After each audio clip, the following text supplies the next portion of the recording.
여러분 안녕하십니까? 김우주 선생님입니다. 저희가 단어편이 아까 잠깐 끊겼잖아요. 그래서 두 번째 단어 프린트, 단어의 형성 부분을 여기서 짤막하게 이어가 볼까 합니다. 자, 일단 그 프린트 한번 보세요. 첫 번째 형태소라고 나와 있죠. 별표 하나 쳐두시고, 형태소도 아주 중요한 개념이니까 잘 따라와 주셔야 돼요. 첫 번째, 형태소는 일정한 뜻을 가진 가장 작은 말의 단위다. 더 이상 나누면 뜻을 잃어버린다, 이렇게 소개되어 있죠. 특별히 거기 여러분 뜻이라는 단어에다가 동그라미 치시고 화살표를 빼서 적어주시면, 여기 뜻은 두 가지 의미를 갖는데 실질적인 뜻을 갖고 있다, 이렇게 볼 수도 있고요. 또 하나는 형식적인 뜻이 있다, 이렇게도 이야기할 수 있는데, 여기서 형식적인 의미를 갖는다는 건 다른 말로 바꾸면 문법적인 뜻을 갖는다, 이렇게 볼 수도 있는 거죠. 그러니까 예를 들면 조금 이따가 배우실 건데요, 문법적인 의미를 갖는 애들 중에 조사 같은 애들 있잖아요. 주격조사 이가, 목적격조사 을을 생각해 보세요. 걔네들은 특별히 어떤 의미를 갖고 있는 것은 아니지만 문법적인 의미만 갖고 있는데, 그럼에도 불구하고 얘네들은 형태소로 봐준다, 뭐 이런 의미입니다. 자, 그러면서 그 밑에 봤더니 단어 그랬는데요, 단어는 형태소하고 조금 다르죠. 거기 보시면 자립해서 1번에 들어갈 말은 자립, 자립해서 쓸 수 있는 가장 작은 말의 단위를 단어라고 하는 거고, 완전한 자립성이 없는 경우라도 자립할 수 있는 형태소에부터 쉽게 분리될 수 있는 것, 조사를 얘기하는 건데, 이것은 단어로 인정한다. 그래서 여러분 쉽게 보자면 단어는 앞 시간에 제가 정리해드렸던 각각의 품사, 우리말에는 9개의 품사가 있잖아요. 각각의 품사들이 다 단어다, 이렇게 생각하시면 되겠습니다. 자, 그래 놓고 그 밑에 형태소의 분류로 갔는데요, 사실은 형태소 편에서 가장 중요한 건 누가 뭐라 그래도 뭐냐? 형태소의 종류를 구분하는 건데, 첫 번째는요, 자립성의 여부에 따라 자립 형태소냐 의존 형태소냐 둘 중에 하나로 쪼갤 수가 있습니다. 그런데 사실 이 부분은 제가 수업 중에도 말씀을 드렸습니다만, 뭘로 구분하는 게 가장 좋고 정확하냐면 품사로 구분하는 게 제일 좋고 정확해요. 그래서 암기를 품사로 좀 해주셔야 되는데, 첫 번째 자립 형태소냐 의존 형태소냐 이렇게 쪼갤 수 있어야 된다 그랬죠. 자립 형태소에 해당하는 건 뭐가 있냐면, 일단 명사, 대명사, 수사, 그래가지고 체언에 해당하는 애들은 모두 자립 형태소입니다.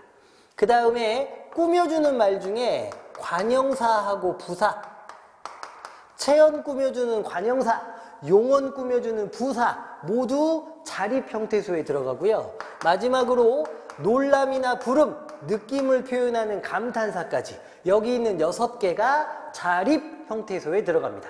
특히 제가 학생들을 가르치다 보면, 혹은 기출문제를 풀어봐도 마찬가지인데, 관형사나 부사가 꾸며주는 말이니까 왠지 자립이 아닌 것 같은 느낌이 자꾸 드시나 봐요. 그래서 품사로 외우라고 더 강조하는 겁니다. 여러분, 관형사나 부사는 자립 형태소가 맞습니다.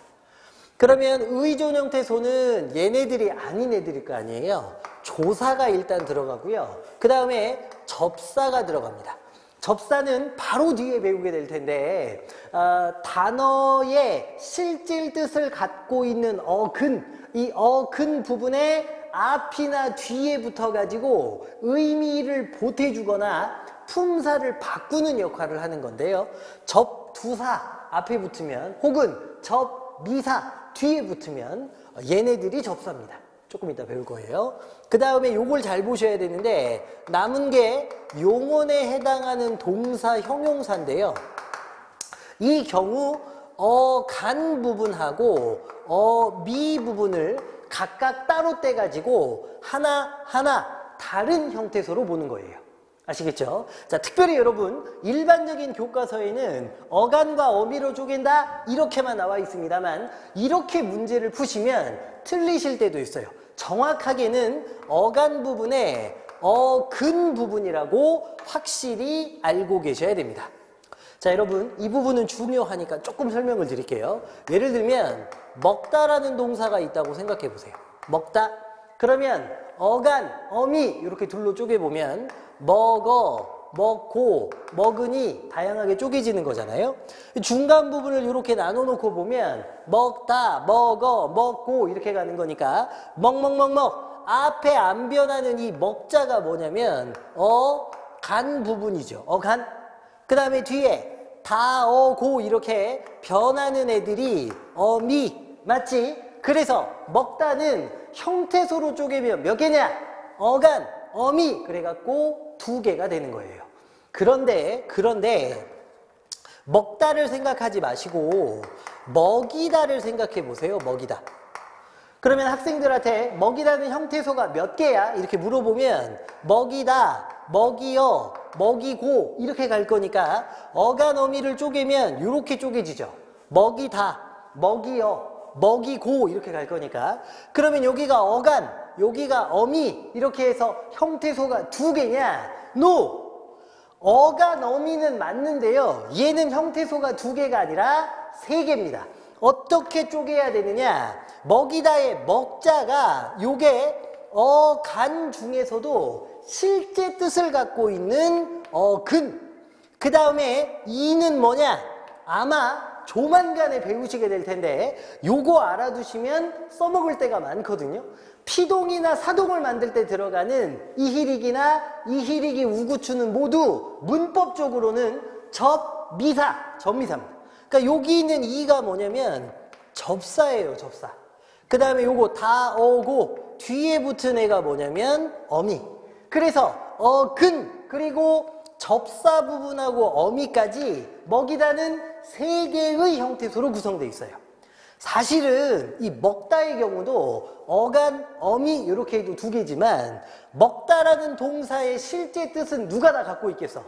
먹이라는 글자가 갖고 있을 거 아니야. 그러니까 원래는 어간의 어근 부분하고 어미 이렇게 해서 2개였던 겁니다. 아시겠죠? 자, 결론. 동사나 형용사는 어간하고 어미 각각을 형태소로 본다. 그런데 엄밀하게 따지면 어간 중에서도 어근 부분이 따로 하나인 것이다. 아시겠죠? 이렇게 확실히 정리해 주십시오. 일시정지하고 쓰실 거죠? 공간이 모자라니까 여기를 바로 지우고. 자, 그래서 일단 여러분 형태소의 종류를 구분할 줄 아시는 게 중요한데 첫 번째는 자립 형태소냐 의존 형태소냐 구분하셔야 되고 품사를 갖고 구분하시는 것이 맞다. 그런데 하나 더 구분법이 있죠. 거기 보시면 실질적 의미가 있냐 없냐 요걸 기준으로 따지면 2번에 들어가야 될 말이 바로 실질 형태소냐 형식 형태소냐 실질이냐 형식이냐 이렇게 둘로 쪼갤 수 있는 거예요. 그런데 요거는 조금 간단한 게 실질 형태소는요. 여기 자립 형태소가 그대로 다 실질 형태소입니다. 알겠지? 그 다음에 여기 형식 형태소는 또 여기 있는 의존 형태소가 그대로 형식 형태소예요. 그래서 어렵지 않은데 문제는 뭐냐? 바로 요 녀석. 어간의 어근 부분이에요. 왜냐면 제가 지금 수업 시간에 계속 이야기하고 있습니다만 어간의 어근 부분이 실제 뜻을 갖는 부분이라 그랬잖아. 그러니까 얘는 실질적인 뜻을 갖고 있는 부분이냐 아니냐로 나눌 때는 실질로 가야 되거든요. 그래서 결론 실질 형태소는 자립 형태소에다가 어간의 어근 부분을 추가해 주는 거고 형식 형태소는 의존 형태소에서 어간의 어근 부분을 빼주는 거다. 여기까지 알아두시는 겁니다. 알겠죠? 자, 그래서 품사를 가지고 외우셔야 되고 어간의 어근 부분 조심해서 공부해 주시면 되겠습니다. 됐죠? 오케이? 자, 그래서 형태소 구분하는 것까지 보셨습니다. 그러면 저희 수업 시간에 했던 대로요. 이 예는 한번 보고 가셔야 되죠. 뭐냐면 요거지. 철수가 눈사람을 만들었다. 요거는 할 줄 알아야 된다 그랬지? 처음 본 학생들 여러분 혹은 기억 안 나는 학생들 요거 형태소 몇 개인지 한번 생각해 보세요. 봤지? 자, 일단 철수, 가 여기서 쪼개지는 게 맞죠? 품사를 기준으로 보라고 하셨으니까 철수, 사람 이름이니까 이름 명자, 명사, 가는 조사 이렇게 가는 거죠. 그 다음에 눈사람을 이렇게 가는 거니까 을자가 조사죠. 그 다음에 눈사람인데 여기가 첫 번째 조심하셔야 될 부분입니다. 뭐냐? 눈사람인데요. 저희가 형태소의 개념을 정리할 때 형태소를 뭐라 그랬느냐? 뜻을 갖고 있는 최소 단위로 최소. 그래서 쪼갤 수 있는 데까지 쪼개셔야 돼요. 눈사람은 한 번 더 쪼갤 수 있지. 어떻게? 눈 플러스 사람. 그래서 여기 명사 하나, 여기 명사 하나 그래가지고 명사 두 개로 쪼개지셔야 됩니다. 됐죠? 자, 그 다음에 만들었다인데요. 기본형이 만들다잖아. 만들다, 만들어, 만들고, 만드니. 그래서 여러분 만들 여기까지가 뭐로 들어가냐면 간. 그러면 마지막에 얻다가 나왔는데 요거 조심하셔야 돼요. 두 번째 뭐냐? 미 부분이 이렇게 두 개인데 이럴 때는 끝에 있는 다는 끝에 온다 하여 말, 어미. 그러면 어자는 뭐냐? 어말어미 앞에 오니까 한자로 먼저 선자를 붙여가지고 선, 어말, 어미 이렇게 갑니다. 알았지? 그래서 하나, 둘, 셋, 넷, 다섯, 여섯, 일곱, 8개로 구성되어 있는 거예요. 알았죠? 오케이. 이렇게 구분하는 거 꼭 할 줄 아셔야 됩니다. 그렇게 형태소를 분류하도록 하고 그 다음에 단어의 분류로 넘어가겠습니다. 단어는 거기 보시는 것처럼 크게 둘로 쪼개지는데요. 3번에 들어갈 말 하나의 실질 형태소로만 이루어져 있다. 그래서 더 이상 쪼갤 수 없는 애들은 단일어예요. 단일하다 그래서 단일어예요. 단일어. 근데 그 아래에 2개 이상의 형태소로 이루어진 단어는 복합어라고 합니다. 복합어. 그래서 단일어, 복합어 이렇게 둘로 쪼개지는 거고 복합어가 또다시 둘로 쪼개지는 건데요. 합성어 2개 이상의 어근이 결합된 거고 4번에 들어갈 말 어근과 접사의 결합으로 이루어진 것이 파생어지요. 파생어. 4번에 들어갈 말이 파생어입니다. 그래서 단어는 단일어와 복합어로 쪼개지고 쪼갤 수 없는 거, 쪼갤 수 있는 거. 쪼갤 수 있는데 요걸 쪼개봤더니 어근 독립적인 2개로 쪼개지는 거지. 예를 들면 눈사람 그러면 눈, 사람, 솜사탕 그러면 솜, 사탕, 논밭 그러면 논, 밭 이렇게 요렇게 2개로 쪼개지면 합성어. 그런데 접사랑 어근으로 쪼개지면 요건 파생어예요. 접사는 뜻을 보태주기만 하고 독립성은 없는 거지. 예를 들면 풋사과 이런 걸 생각해보면 풋, 사과 이렇게 돼 있는데 사과는 독립적인데 풋은 안 되잖아. 대신 풋은 덜 익었다는 뜻을 보태줄 수는 있는 거죠. 이렇게 접사가 붙으면 그건 파생어입니다. 근데 그 아래 보시면 5번 단어를 이루는 형태소 중에 실질적인 의미를 나타내는 중심 부분 이게 어근이겠지. 어근.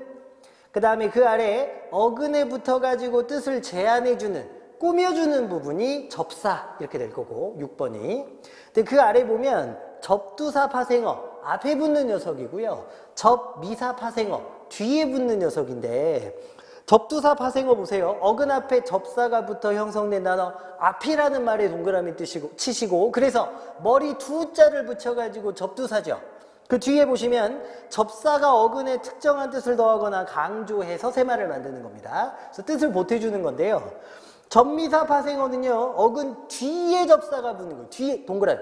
꼬리 미자를 써서 접미사인데 접사가 어근의 품사를 바꾸기도 하고 밑줄 그리고 별표 뜻을 더하거나 강조하기도 한다. 그러니까 접두사나 접미사나 모두 뜻을 보태줄 수 있는데요. 접미사만 유일하게 뭘 할 수 있느냐? 품사를 바꿀 수 있습니다. 그래서 품사가 바뀌었다면 그건 다 접미사예요. 예를 들면 웃다 그러면 뭐니? 동사. 웃음 그러면 명사. 그러면 동사가 명사로 바뀌었으니까 끝에 붙어있는 음은 뭐야? 접미사 이렇게. 맞지? 그렇게 되는 거잖아요. 슬프다 그러면 형용사죠. 슬픔 그럼 명사거든요. 그럼 슬프까지는 똑같고 미음이 붙어서 명사가 됐잖아. 미음은 뭔데? 접미사. 품사가 바뀌면 다 접미사예요. 공부 그럼 명사죠. 공부하다 그러면 동사잖아. 하다가 붙어서 품사가 바뀌었으니까 하다는 뭐다? 접미사. 학생 그럼 명사지. 학생스럽다 그러면 형용사잖아. 명사가 형용사로 바뀌었으니 품사가 바뀌었으니 스럽다는 문법적으로 뭐냐? 접미사. 우리나라 말에서 품사를 바꾸는 건 다 접미사예요. 그래서 요 내용도 함께 알아두십시오. 자, 그런데 저희한테 중요한 건 사실 뒤쪽입니다. 물론 접미사도 중요한데요. 오늘의 하이라이트.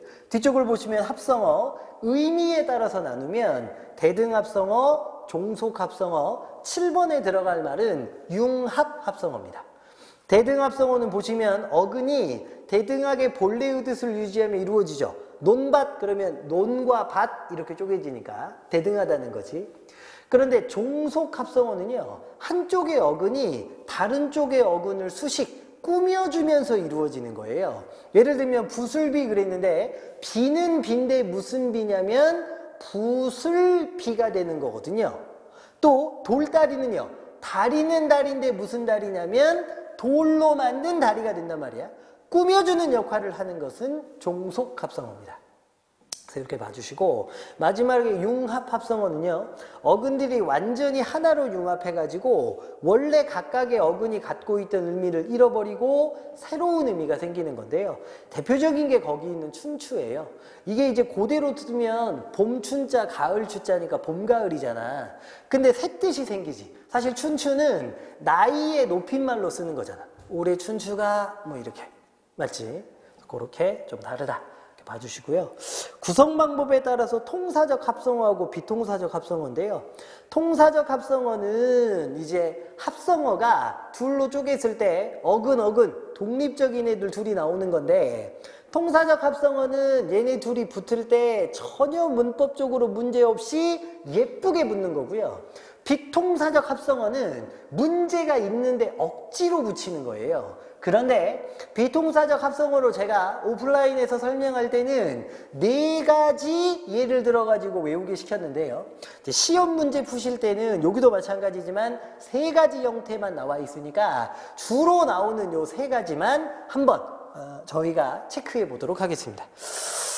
제목을 거기다가 뭐라고 적어보시냐면 비통사적 합성어라고 적어보시고요. 합성어는 아시는 것처럼 어근과 어근이 붙어서 만들어지는데 비통사적이라는 것은 문법적으로 그렇게 붙으면 안 되는데 억지로 붙여놨다는 뜻이에요. 그런데 이것을 자기 마음대로 이거 비문법적인데 이렇게 보시면 안 되고 요게 3가지 예를 외우셔야 되거든요. 첫 번째는 뭐냐면 1번 이렇게 가자. 뛰놀다. 두 번째는요, 덮밥. 세 번째는요, 부술비. 뛰놀다, 덮밥, 부술비의 3가지를 알고 계셔야 돼요. 자, 뛰놀다는 먼저 보시면 잘 아시겠습니다만, 뛰놀다는 놀다에서 여기 있는 어자를 생략한 경우잖아. 맞지? 어가 문법적으로 뭐냐? 잘 보세요. 요거는 뛰다지요, 뛰다. 동사, 형용사, 용언입니다. 놀다지요. 동사, 형용사, 용언. 그래서 용언과 용언이 결합할 때 두 용언을 중간에 연결해주는 연결어미인데요. 용언과 용언이 결합할 때 연결어미를 함부로 생략하면 이것은 비통사적 합성어가 됩니다. 아시겠죠? 자, 그 다음에 밑에 볼까요? 두 번째는요, 덮밥인데요. 요건 중간에 뭐가 생략된 거냐면, 덮은 밥, 은자가 생략된 거예요. 그래서 짜장덮밥 그러면 밥 위에 짜장을 덮은 밥이 되는 거고, 불고기 덮밥 그러면 밥 위에 불고기를 덮은 밥이 되는 거죠. 요거는 덮다, 동사지요. 용언, 밥이라는 명사, 체언. 용언과 체언이 결합할 때 두 단어를 연결해주는 연결어미가 생략된 경우입니다. 자, 그런데 여기서 저한테 질문 주시는 경우가 있어요. 선생님, 예를 들면 비교, 빛나다 있잖아요. 요것도 원래는 빛이 나다 아닌가요? 맞아. 그러면 빛이 나다에서 이를 생략했으니까 요것도 비동사입니까? 아니, 요거는 통사야. 에? 선생님, 왜요? 왜 그러냐고? 여기서 아주 중요한 게 있는데 가만히 보시면요. 뛰놀다의 뛰는 뛰다라는 동사의 앞부분, 간 부분입니다. 덮밥은요. 덮자가 덮다라는 동사의 앞부분, 간 부분이에요. 무슨 말이냐? 뛰다의 뛰, 덮다의 덮, 여기 간에 해당하는 녀석이 연결해주는 미 없이 다른 말이 바로 붙으면 그건 문법적으로 안 되니까 비동사인 거예요. 그런데 빛나다의 빛은 명사거든요. 명사 다음에 붙는 이는 조사인데 조사는 생략해도 문법적으로 아무 문제가 없어요. 밥을 먹다를 을이라는 목적격 조사를 빼고 밥 먹다 그래도 괜찮은 거거든. 결론! 동사나 형용사의 간 부분에 연결해주는 연결어미를 빼고 다른 말을 바로 붙이면 비동사입니다만 어간이 아닌 녀석은 뭔가가 생략됐다고 하여 무조건 비동사인 것은 아닙니다. 알겠죠? 마지막으로 부슬비인데요. 부슬은 부슬부슬 비가 내리는 모양이고 모양을 보여주는 말인 의태어인데요. 의태어나 소리를 보여주는 의성어, 넓게 봐서 음성 상징어, 얘네들은 다 부사예요. 부사는 원래 동사, 형용사, 용언 꾸미잖아. 비는 명사인데 부사가 명사를 꾸미고 있거든요. 그래서 비동사입니다. 알겠지? 자, 그래서 여러분 결론은 저희가 시험 문제를 통해 마주치게 될 비동사적 합성어는 세 가지입니다. 용언과 용언이 결합할 때 어간 부분에 연결어미 없이 용언이 바로 붙을 때, 두 번째는 용언과 체언이 결합할 때인데 연결어미 없이 체언이 바로 붙을 때, 부사가 명사 꾸며줄 때, 요거 세 가지니까요. 꼭 기억해 주시고, 거기도 보면 여닫다가 있는데 원래는 열고 닫다잖아. 그치? 그런데 열다의 열, 어간 부분에 어미, 연결어미 없이 닫다가 바로 붙었으니까 이것도 비동사로 보는 거예요. 알겠죠? 그래서 이렇게 확인해 주시면 되겠습니다. 됐죠? 문장편까지 하면 아마 중간고사 범위는 거의 커버가 되는 것 같은데요. 조금만 더 참고 힘을 냅시다. 끝! 수고하셨습니다.